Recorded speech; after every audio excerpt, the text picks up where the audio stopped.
And welcome to Our Natural Rights here on alltalkradio.net. My name is Shelly Johnson, and I had quite a few people suggest that I introduce myself because apparently nobody knows who I am. So now you do. My guest this evening is Jaron Campy. I ran across him as I was digging deeper into the flat earth concepts, and I find his arguments quite interesting.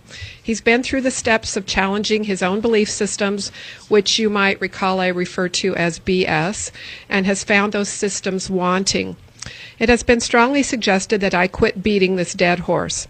While I will admit that believing one way or another in the globe versus flat earth concept will not bring us the freedom that we're all desiring so strongly, what it does do is continue to pry minds open. It's because nothing we have been taught is truth. When you open your minds and are willing to question everything, then the power of the system is diminished more and more. We have viewers on this show tonight that we didn't have before when we discussed this concept. So I believe that it is quite prescient for us to have this conversation tonight and to at least energetically help counter the gigantic lie that is our daily lives based upon the illusion that the system is the world, and the system is what we've all been enslaved by. And so it's really, really important to challenge every aspect of that as far as I'm concerned. So having laid that table, welcome, Jaron, and I'm really looking forward to our discussion this evening. Thank you very much, Shelly. It's nice to be here. Nice to talk to you.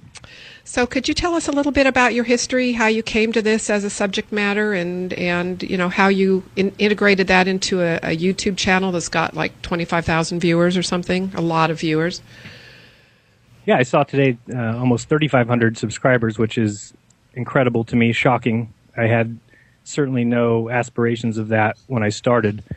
Basically, to kind of give you a quick rundown of where I come from, I was raised in a Catholic environment, extremely Catholic. My mom is a director of ministry at a church. My godfather is a bishop. I went to a Catholic junior high, all boys, Jesuit run Catholic high school. So I was definitely in the religion mix. Mm-hmm. I'd say around the age of maybe 17, 18, I kind of started to have doubts and kind of fell away. I wouldn't say fully. I didn't become an atheist or anything like that.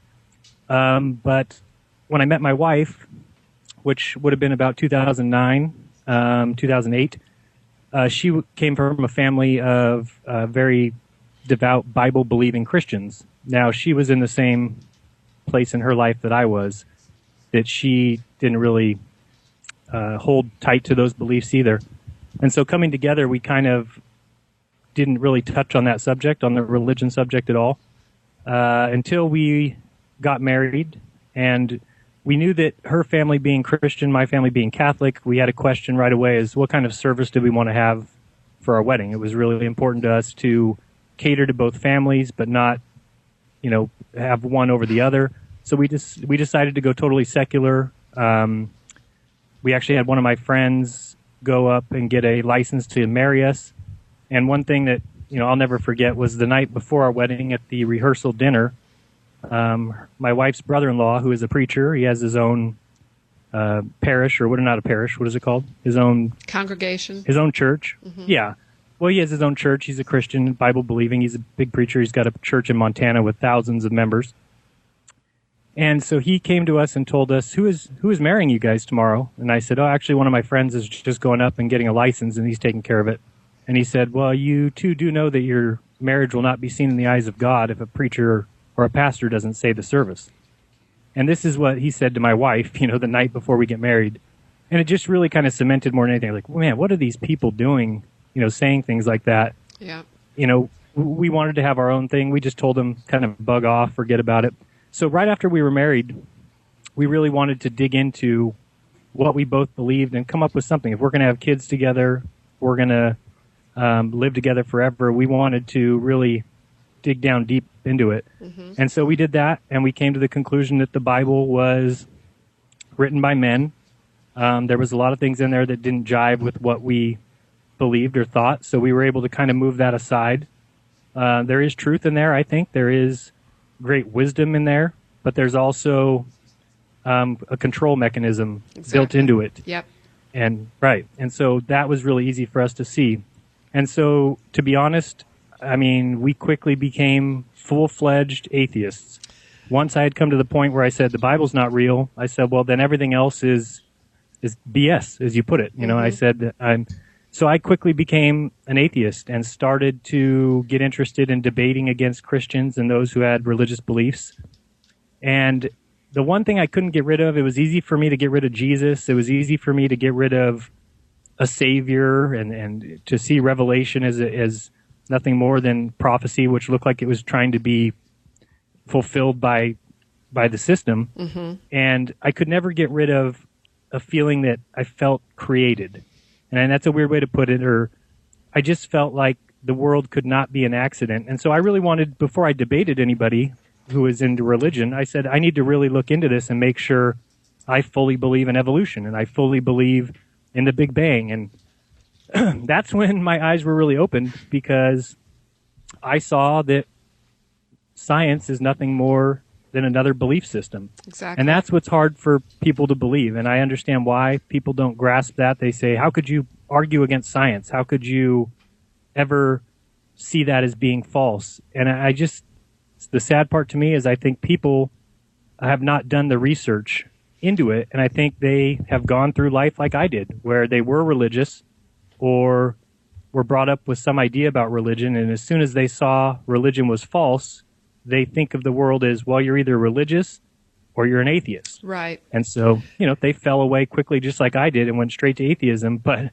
if you've ever been in these Facebook forums or wherever there's a forum going on, these guys that argue on behalf of atheism and science are brain dead. They are, and they're just trying to jerk the chains of the Christians, and that's absolutely really all they're there to do. And I don't know that they're necessarily wedded to their own philosophy, but they sure do love making trouble.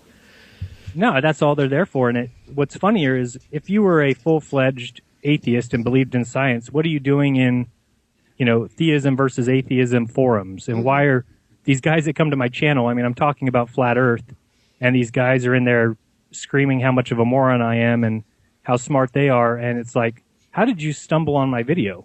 I mean, if you are an intellectual and you are as smart as you think, how could you have ever even clicked on a flat Earth video? I mean, if I'm on YouTube and I see a video that says that my pink My Little Pony is God, I'm not going to click on that video because I think it's nonsense. So I don't understand how these guys end up on my channel unless they have a question themselves. Of course they do, and I think most of us who've kind of been through the ringer as far as religion tend to do that boomerang effect into the atheistic camp, only to realize that they're just as big a bunch of idiots as anybody else. So, totally. So you and I have pretty much gone through the same process, and we've ended up back with the awareness that the we and what we see on our Earth, on our world, are not accidents. Very clearly, they're not accidents. But that kind of strikes a balance, I guess, or a space between the Bible worshipers and the atheists. And I think it's probably a more rational place to be than to be, entrenched on either side, because you've already been there, done that, and you've seen both aspects. So, I totally agree. I think that the point that I try to come from is once we realized the Bible was nonsense, and then once we realized atheism was nonsense, I said, that's it. I'm wiping the slate clean, and I'm going to start with, what was I given at birth, basically, and that is your brain and your eyes. Yep. And I said, I'm not going to believe in what men say, because as I kept looking, men told me my whole life that the Bible was the truth. And once I saw that that was not, then I said, well, men have told me my whole life that science is the truth. And once I saw that there's some issues there and that they're used as control, I said, I'm just going to go from my eyes, my heart, my brain, and let everything fall into place. And over the last, it's been about 1.5 years or 2 years, I'd say that I feel so much better. I feel so much freer. I feel like I understand the world. I can see where different people come from. Mm-hmm. I'm no longer locked into something that I have to believe because so-and-so does, or I have to agree because so-and-so says. And Exactly. It's so great to watch Richard Dawkins and these guys and actually see that. To me, they look like fools now, whereas before I said, man, these guys are such geniuses. Yeah, And, all of these systems and people who tell us to believe this and tell us to believe that are just another version of authority, and authority is another version of master. And when you believe in the slave master paradigm, then that's when you sit around and you take the word of all of these pseudo intellectuals or pseudo spiritualists, and you take their word for it, and you are taught to disavow what your own senses tell you every day. Yeah, it's terrible, because I think that's the one thing that we have. That's the one thing that I hold most dear to myself is, what do I see? What do I feel? How do I interpret the world? And to have that come through someone else's eyes is a terrible thing to waste. Your life really is a terrible thing to waste. Yeah, your brain, your mind, your rationale. So basically, we're beginning at this premise where we both say that it's important to use our own brains, and belief systems are not smart. So, absolutely. Tell me. Okay, let's broach the premise of this whole thing, because, like I said, there's going to be people on this show that weren't on the last time I had a guest speaking about this, and let's just lay some basic, what we consider to be factual information out there. Okay. I mean, for me, it really started with what do I see?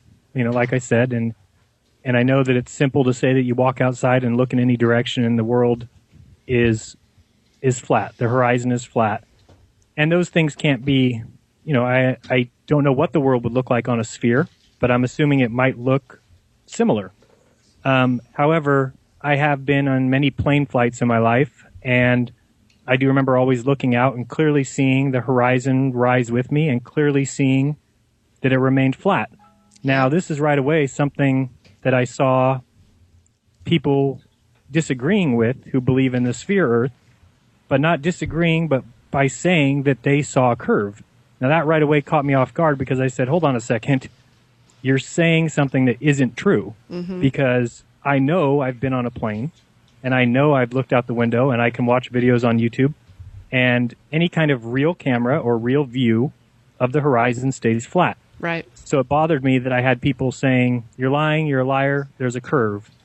And I mean, this is so bad that I called a friend of mine who's actually a pilot. And I asked him, tell me the truth, does the Earth curve when you get up high enough? And he said, yeah, the Earth curves. And I said, what?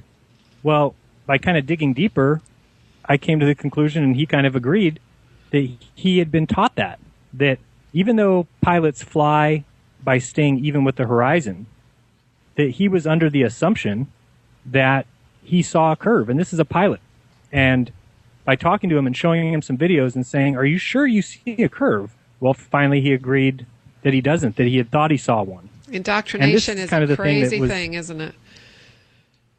Right. I mean, that's crazy when you have a pilot telling you see something that he doesn't see. Mm-hmm. Very scary. So that was kind of a start to everything. And from there, I think that the biggest thing for me was thinking about water. And this is something that I hope everyone does or thinks about, because this is the proof that you need, is water always remains flat. Now, when I say that, I get a lot of people who comment who will send me a picture of a drop of water falling off a leaf, and they show that it's in a ball formation. Okay. And I say, okay, you're not getting where I'm coming from. Let's I said that water that's dropping. Bodies of water, yeah. Right. I said that drop of water will end up landing in a pool of water or a puddle or a pond, and water always finds its flatness, no matter which way you take a pan of water, be it a foot wide or 10 feet wide or 20 feet wide.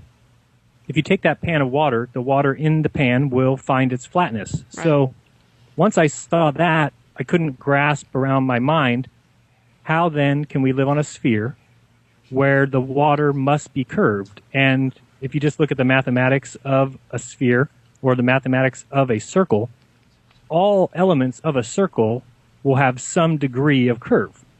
It can't have flat, and have angles or things like that. I mean, a circle is all curves. Right. So once I started to think that, I just got really lost in it and said, this doesn't make any sense. So I started looking into the mathematical formulas of how to figure out what the curve should be between two areas. So say, for instance, I live in California. So it was interesting to me to figure out how much curve should there be between California and Hawaii. Okay. Because I thought that would be a good visual representation for me. And in doing the mathematics, which you just take 8 times the distance between the two areas and then times that same distance again. So I think the distance is around 2,500 miles. So you take 8 times 2,500 times 2,500. And then by figuring that out, the actual answer was 770 miles. Now, when you really wrap your head around that, you have to understand that to believe in a sphere Earth, you must then believe that between California and Hawaii, there is a 770-mile-high curvature between those two states. Okay. At that point, it was no longer a question to me because I asked people who believe in the sphere, show me, measure it, please. You're scientists. You believe in science. You believe in evidence. You believe in testing and experimentation. Show me the measurement of 770 miles between California and Hawaii. And they all pass it off by calling me a fool and an idiot, and it's already been proved, and I should go back to 500 years ago and live with the ancient people who didn't know what they were talking about, and that's when I just started to see. The ancients who believed what they saw, felt, experienced, and yeah. Absolutely. Yeah. Before science came along and decided to tell people, no, what you see is wrong, what we tell you is right. Yep. So I'd say that from there, I just started really looking into every aspect of it, and there is nothing that leads me to believe in any way at all that we live on a sphere. Just taking the simple facts of somebody living upside down. And I know people laugh at that and they say, no, to each person's perspective, they are right side up. Well, I try to get to people to understand what you're talking about is magical. What you're talking about exactly. is make-believe. I mean, that's great that you can say that somebody in Australia and somebody in the United States, to each of them, they're both standing upright. But from an outsider's view, they're on a sphere. Well, that's when I started looking at NASA's videos, and I said, why can't NASA, who's flying around the spherical Earth in the ISS, why don't I get to see them zoom in and see, I want to see New York City upside down. And people say, well, you won't see that because it's right side up. And I said, then you don't get it. What you're talking about is magical. Exactly. There has to be somebody upside down while the other person is right side up on a sphere. And then you really start looking into NASA and the pictures they show us and how far they've actually gone to prove what they say. And they haven't. No, they haven't. They just issue edicts, and they're part of the system of authoritarianism, and we're all supposed to just bow down to the gods of scientism. Absolutely. And you keep looking deeper, and then you get into the Masonic background of NASA and where they came from and the Nazi beginning. And from there, it all just starts to flow and make sense. And it's sad because it's not a very good testament to the intelligence of human beings, who I believe are far more intelligent than they come across now, because you talk to somebody and tell them you don't believe in the moon landings, and they will laugh in your face and call you a fool. Mm-hmm. And that's upsetting because the evidence is just not there. And most people have just accepted it because if you don't, it means you don't believe in science. And so they just accept it. Well, sure. And I mean, you can ask them questions like, okay, so we landed there 6 times. Why can't NASA send a satellite which will orbit the moon at such a distance that it should be very easy for them to take photos of the lander or the rover? And they just laugh at you. Or the flag that's still supposedly there. Or the flag. Yeah. Yeah. They'll show you pictures that they say Hubble took where you can zoom in all the way on the pictures and there's like a little mark. And it's like, there you go, there it is. Another thing is people will talk about shooting the laser off the moon and the supposed mirrors that they put there that'll bounce that laser back. And when you watch that show, which is the Mythbusters show, where they just basically fell into the laps of NASA and said whatever they were supposed to. Right. But one of the things that they point out is that they shoot off, I want to say it's like 2 or 3, can't remember the exact amount. I want to say trillion, but it's actually more than that.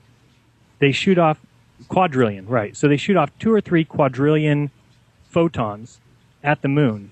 And then they say, and we're lucky if we get back 1 to 3. Now, that may make you think that they're saying quadrillion. No. They mean 1 to 3 photons. So they shoot off this laser of quadrillion photons, and they call it proof when they get back 1 to 3, which I've done the percent, and it's actually 0.15 zeros, so 0.0000000000000. Do that 15 times, 15%. Oh, I mean, Lordy. how is that proof of anything? Let me try and use that as proof anywhere. This is proof, this tiny little percentage that we can barely even understand. Sure. So the whole thing just it's sad because I hate to tell people to their face that what they've believed their entire life is wrong, but I mean, I was in the same boat. Ask me 5 years ago, tell me we didn't go to the moon, tell me we didn't live on a sphere. Sadly, I would have laughed in the face of the person telling me that. Well, but that's what I was taught to do. Exactly. That's taught. what we've all been taught to accept, that Right. the authority of our elders, or the authority of the people in power, or the authority. And that the whole premise of the show that I do every week is to question the premise of authority and to question the premise of the system that we've supposedly been given for our benefit. So that's why I really like talking about this, because if you can wrap your mind around the premise of a flat earth, then you can conceptually consider any of the other systemic lies that we've been exposed to. Right. You kind of don't know how deep it goes, but once you realize this, you realize it's the potential is infinity. Exactly. I mean, who knows where it begins or where it ends, but once you can grasp this, the rest is easy. Yeah, it's all downhill from there. Right. So people automatically react to this discussion by asking, so where's the edge? How can the oceans stay contained? And my question to them is, well, I think the likelihood of the oceans being contained on a flat model sure surpasses the premise of the oceans being contained on a globular model. Absolutely. But can we fall off the edge? Where's the edge? How do we define the nature of this plane versus planet? How finite is it? How infinite is it? Right. And I think there's a couple different opinions out there, and I'm not at a place yet that I can, make a definitive judgment on that, because I haven't seen it. As I said, I believe now in trusting my eyes.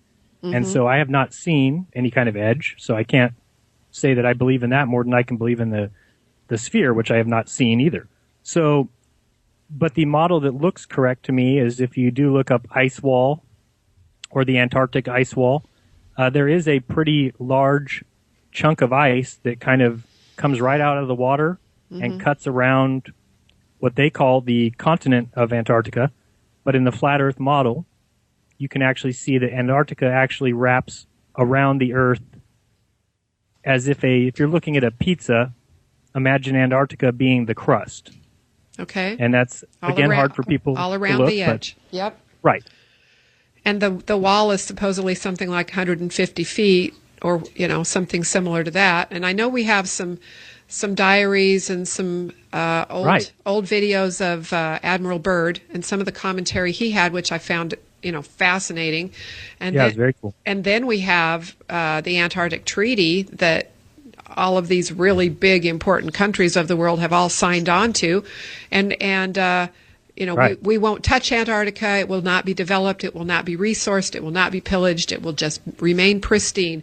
And all of these countries are agreeing to that. When on this planet has that ever been the case?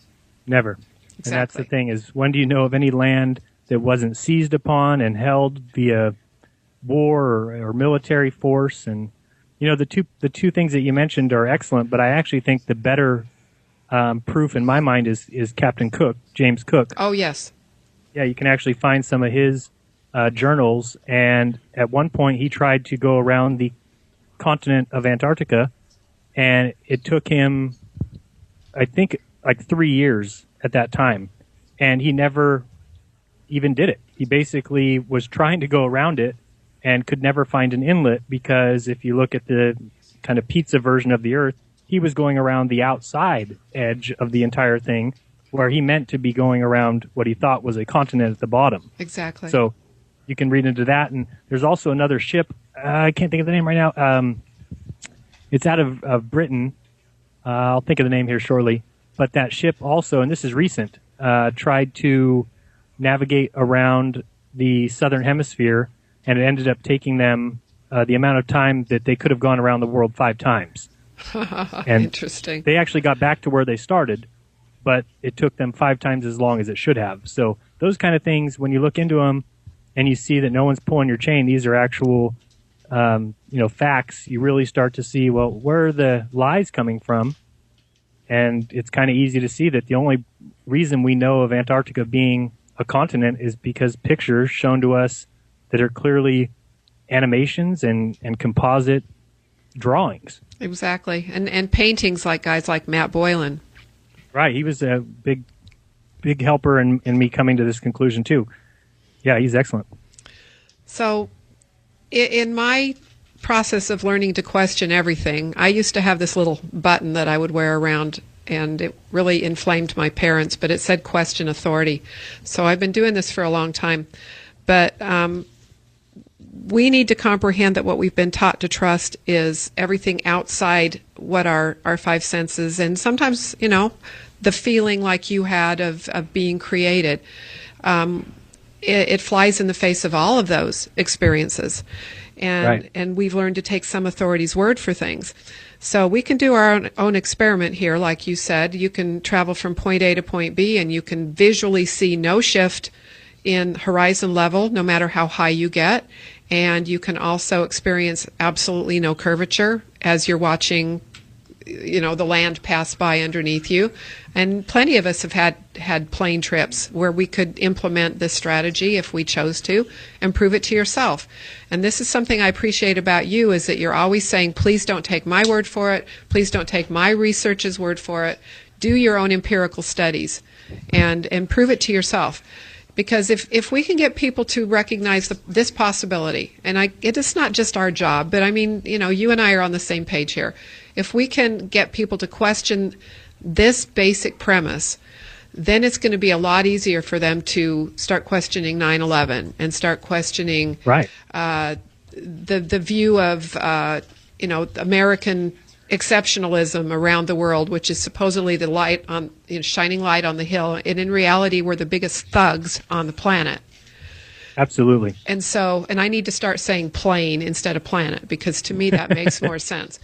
But this is the big lie that needs to be uncovered, and if you can manage this one, then everything else is a gimme as far as I'm concerned.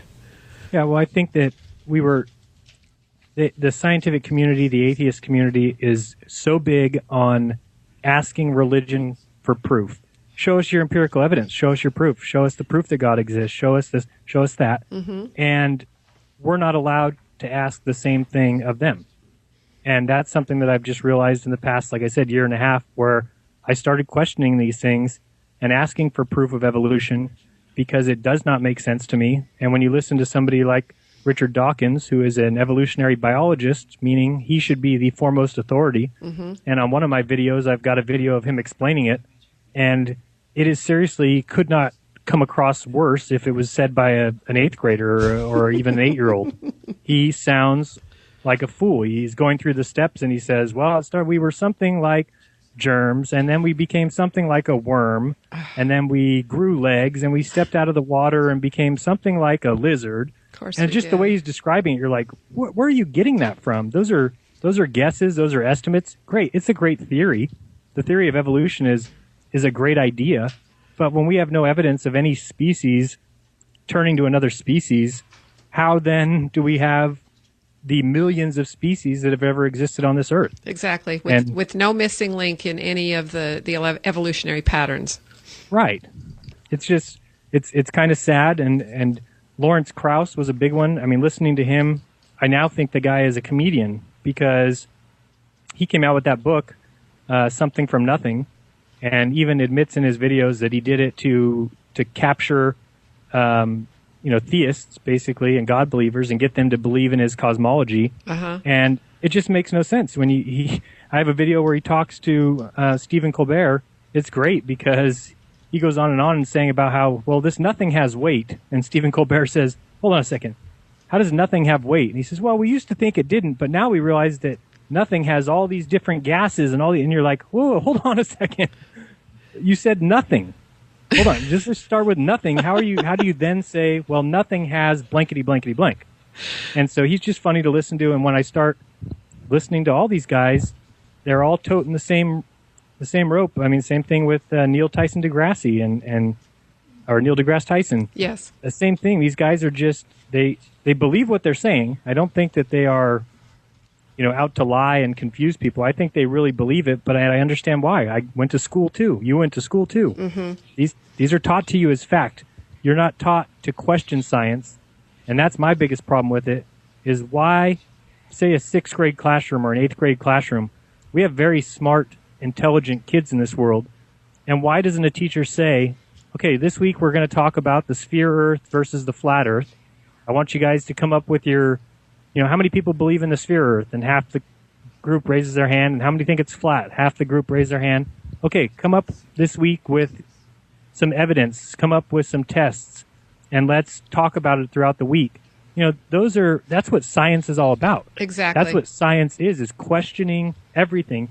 And the fact that we have tests in science class, they give you a test and you answer it and you're told you're right or wrong based on, it's like if we had a test that said name the planets when we were in 6th grade, we all would have put Pluto. Mm-hmm. But now that's wrong. So how can something that's tested with right or wrong answers be changed throughout life? That's what tells me science is supposed to be. Science is supposed to be the constant changing, the constant goal should be truth, mm-hmm. and not just ever settle and say, this is truth, gravity is true, because it's not. And if you look deep enough, even scientists will admit, well, no, we haven't never really proven gravity. Exactly. We just know it exists.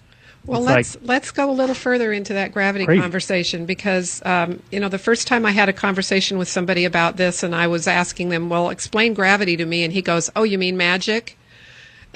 And I'm going, absolutely. I guess that's the best answer I've gotten so far. So let's talk about gravity. Okay. I'm actually releasing a video tonight.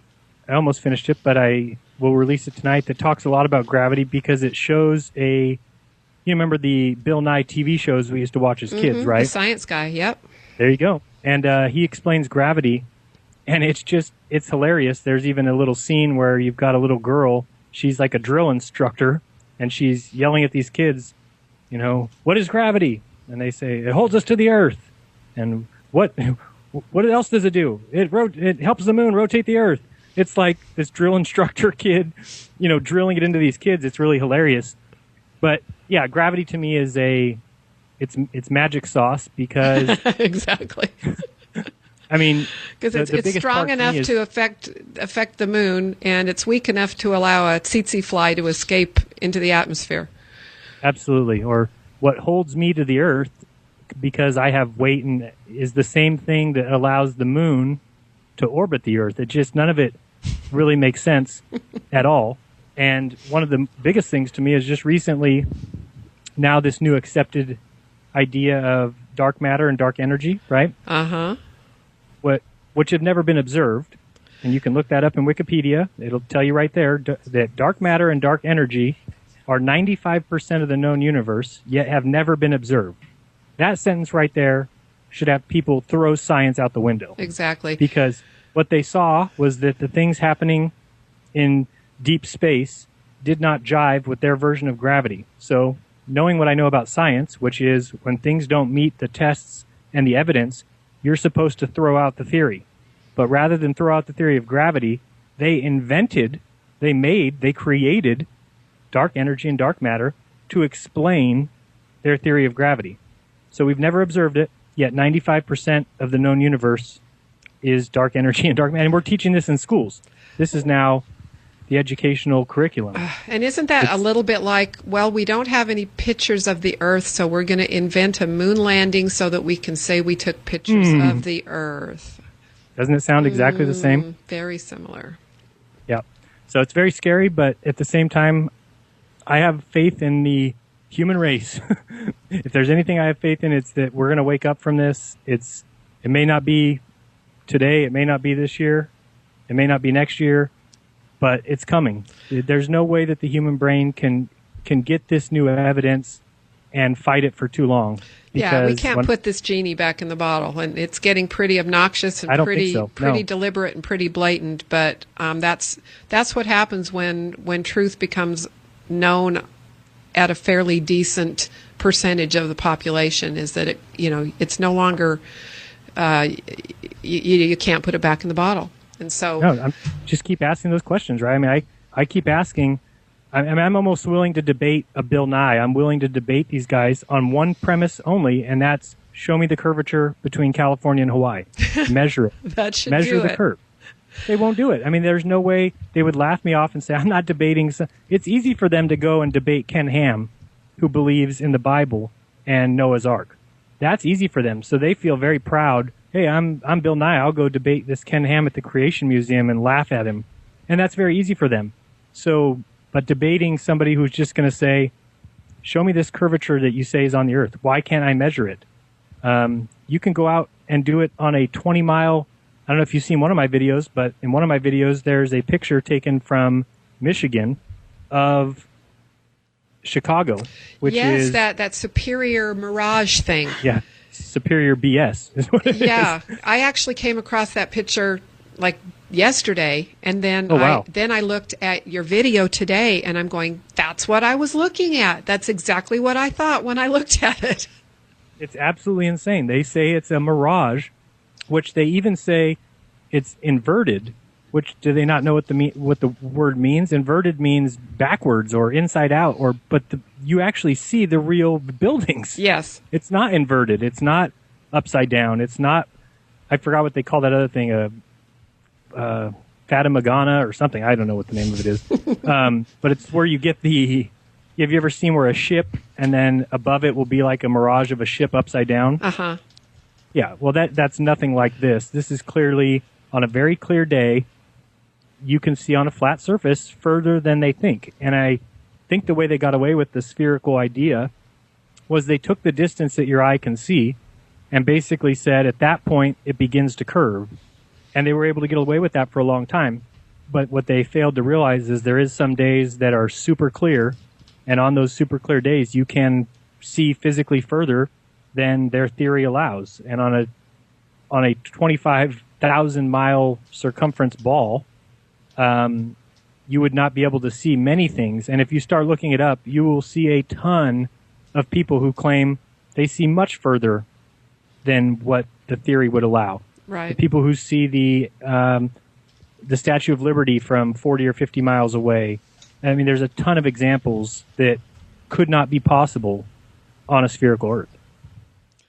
I agree. The concept of lighthouses, I think, is fascinating too. That they've been, put in place so that the boats from a mighty distance can see them and not run up against the rocks. But I mean, the mighty distance is the issue there. Right.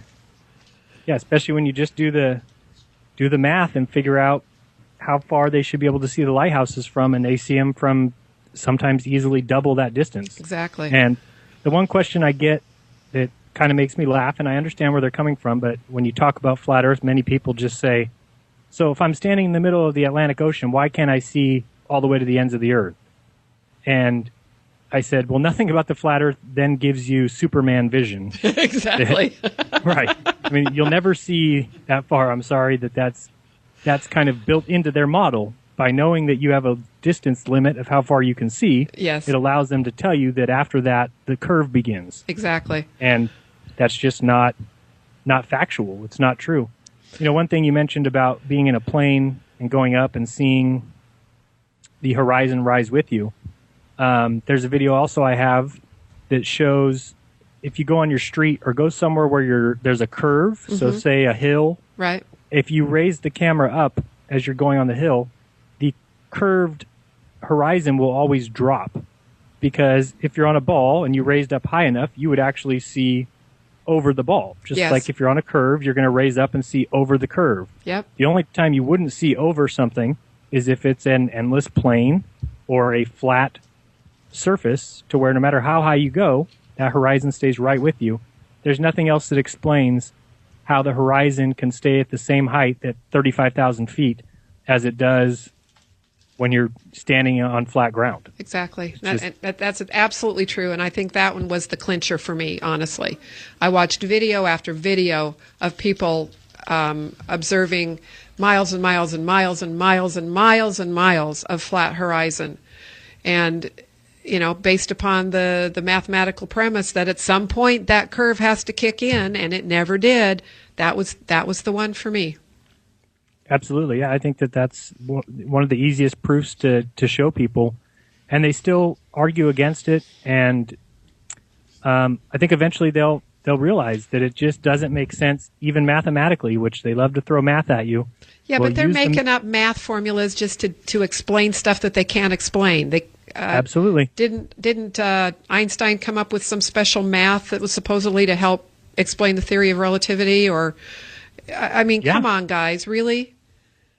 Yep, and it's sad because, as I put it in one of my videos, math should prove reality, and it does. For instance, if I had $16 and I need to split it up between 4 people, the first thing I would do is, say I take 1,600 pennies and divvy them out between the 4 people, and each person ends up with 400 pennies. Mm-hmm. Well, that's now a fact, and by doing mathematics, I can prove the reality of that. I can take 16, divide it by 4, do the little equation, draw it out, bring down your zeros, et cetera, you're going to come out with $4. But you can't then say, well, I'm going to make a new math formula that is not based on reality. It's just going to be based on mathematics alone, and that will be my proof of something that doesn't work in reality. And that's what Einstein has done for special relativity and things like that are, even Einstein said about his theory of relativity that no one will ever be able to prove it right. And yet it is the fact that they base the entire universe upon. Yeah. And he said it can never be proven right. And well, how convenient. Yeah, really. I know. I wish I could get away with that. Same thing with the cosmological constant, or lambda. Soon as Hubble said that the universe was expanding, well, then Einstein withdrew his cosmological constant and said he was incorrect about it. Yet they still use it today. So explain that, where even the inventor of the cosmological constant said, oops, I made a mistake. This isn't correct. Yet because it works. It's not constant, but we'll use it because it only fits with the system we've built. Right. And we're afraid to go back and change it. And one thing I've noticed about science is it takes, I want to say almost a lifetime, because it's 100 years in my opinion, but what men are so proud of what they've done. Mm-hmm. They're afraid to ever go back on that. And that's the complete opposite of science. But if you look at science over the last 500 years, nobody is disproven in their lifetime. Everyone is disproven in the next lifetime by somebody else. I don't mean but, I know what you mean, yeah. Right. It's all disproven after the fact. So what we have now that all these guys swear by, in 50 years and 100 years, there's going to be something new that's going to disprove what they said. It just doesn't happen right away, but the sad part about it is we've got the tools to test. They didn't have the tools in 1700 to test the spherical Earth. Mm-hmm. They didn't have the technology, and we do now. And we were able to ask the questions and say, show me this curve, please. Show me the curve. Show me the pictures from space. Show me a movie of something, New York skyline upside down as the ISS goes under the Earth. Exactly. No, they won't show you any of that now. Well, they can't, because they're going to be proven frauds. And just like in every other case where we're exposing the soft underbelly of the system, they are, forming lines and squadrons and everything they can, circling the wagons to protect their theories and to protect their dominion, because the enslavement of humanity is based upon this matrix that they've built of unreality and unprovable so-called facts, and the authority aspect of it is really not cutting it for very many people anymore. Even a 4-year-old that asks his parent why I can't do that, and they are told because I said so, it's not a good enough answer. Right, it's not. And it's sad to see, I grew up in America where we were taught how great of a country we are and how much of a savior we are to humanity. And when you see the truth of what this savior has done, it makes me ashamed. It's nauseating. Yes, it is. It's sad because we're out there bombing for profit, killing for profit, and pillaging and plundering for profit.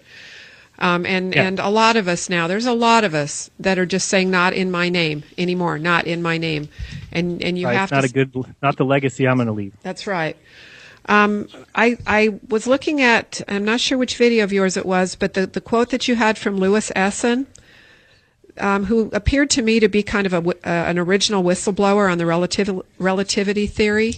I thought that was fascinating because he basically said science students are told from the beginning to forsake that which is provable by scientific method and to accept dogma. And that, absolutely, yeah. That is, I mean, that kind of sums it up. The other thing, I mean, go ahead. It's a religion, and that's what's so sad. But if you look at the system that they set up, the system where they only hire the teachers to work in the universities that believe what the universities teach. Precisely. And from there, any student that comes into the university has to believe what they're taught. If you question it, you're laughed at. And then they have a system called peer review, which I call scientific circle jerk, because what it comes down to is the peers are people who already believe what you believe. Right. So how is that peer review? That, I mean, the actual definition is, or the name is correct, peer review, but that's not what it should be. It should be an open review. Exactly. Not just your peers. I mean, if I had a peer review about what I believe and I only took my close circle of friends and said, anybody who believes something outside of what we believe, let's all review it. Well, every paper that came in that was anything different than what we've already established, we would just push right out the door. Exactly. And that's one of the things when I started arguing with people, I would say, or debating them, they would ask me, well, where did you go to college? And I'll say, well, if I went to one of those colleges that you're talking about, I would just believe what you believe. So that's the point, is that I didn't go to your college. And they, well, where's your degree? I said, if I had a degree, I would believe in gravity. So what are you saying? Thank God that we don't have degrees. Thank God, huh? Absolutely. One thing that I have examined since I started considering this concept as to possibly the reason or the underlying theme associated with why we think we live in this gigantic universe and why we're one of cajillion planets out there and why we can't possibly ever travel anywhere where there could be light because the closest star is 1.3 trillion miles away or, some other silly nonsense. And 25 trillion. Yeah, thank you.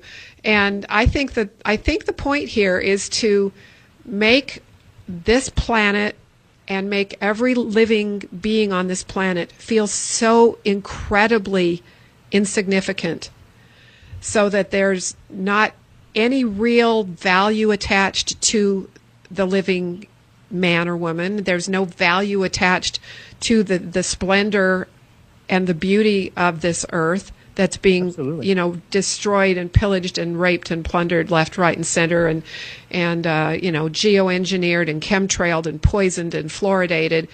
All of those things can be done with the mindset that this is all insignificant and it doesn't add up to anything and nothing really matters. Absolutely. You just said it. I mean, that's what I saw from these guys who were arguing on the behalf of atheism, that's their goal, is to make Christians. And I don't agree with Christianity. I don't choose Jesus as my savior.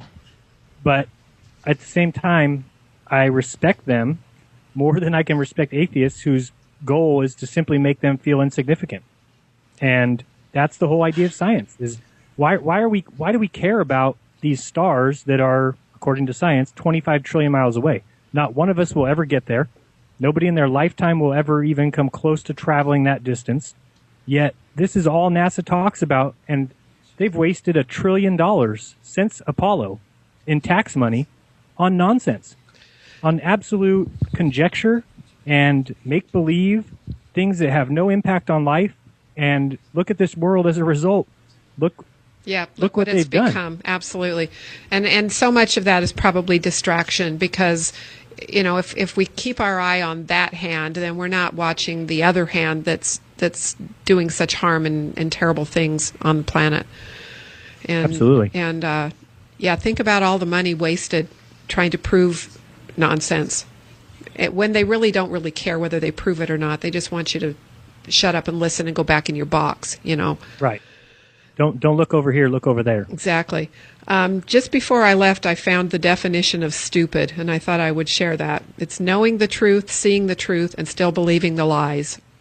Wow. And guess who said that? That was from Tommy Chong. Really? Yes. So we're wrapping it up here. I just want to acknowledge something that you have said that I think is really perfect.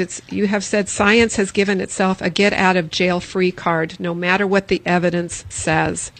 And I think that sums everything up, honestly. No matter how we challenge it, they'll come up with some other version of their truth to keep us from finding the truth.